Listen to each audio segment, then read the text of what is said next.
Viewers, many of them were moved to tears by Brett Kavanaugh's testimony yesterday before the Senate. Many reporters, though, ridiculed Kavanaugh and said that he must be a liar based on what he said.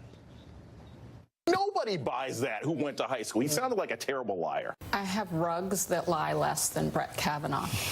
All afternoon, the little lies, lying over and over about his yearbook page. Others mocked Kavanaugh for displaying emotion while defending himself and his family. Washington Post columnist Jennifer Rubin, maybe the single most grating person in all media, said this, quote, "With him screaming and interrupting senators, I could imagine him putting his hand over someone's mouth," if you can believe it. The Sacramento Bee editorial board, a paper that not one person in America has ever read, said this, quote, "A crying Brett Kavanaugh, this is what white male privilege looks like." Yeah. Larry O'Connor is associate editor of the Washington Times. He joins us tonight. So those are mostly opinion outlets that we quoted who have a right to their opinion. I give my opinions.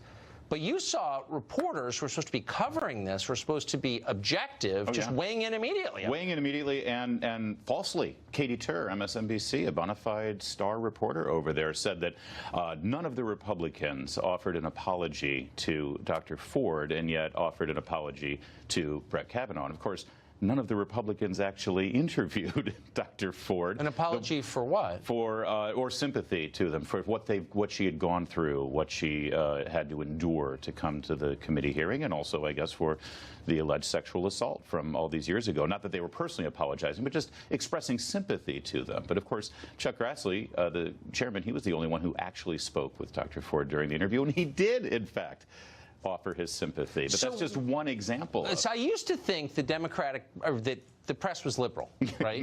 nice Freudian slip, by the way. But what I realized was it's not that they're liberal. It's that they are the shock troops of the Democratic Party. They're loyal Democrats who are doing the work of the party. None of what we have seen that went on this week that everyone agrees has been an atrocious, atrocious display. 10 days, 11 days, none of it could have taken place without the media. The media made this happen. Did you see anybody who broke from Democratic Party orthodoxy at all? No. No. None. In fact, Media Research Center did extensive coverage of this over the last 10 days, how the broadcast networks have covered this thing.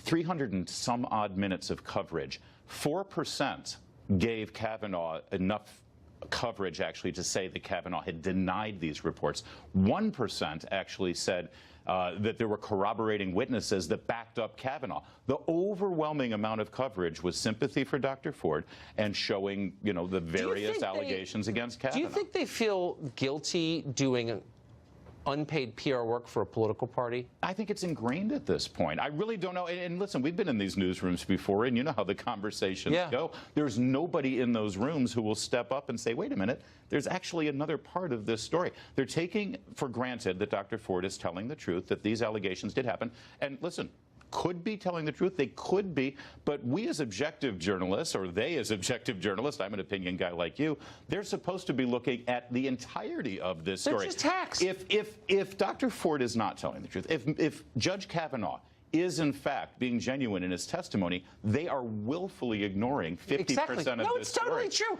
When the Republican Party does something I don't like, I say so. I did tonight. If the Democratic Party invaded Canada, NBC as a network would applaud.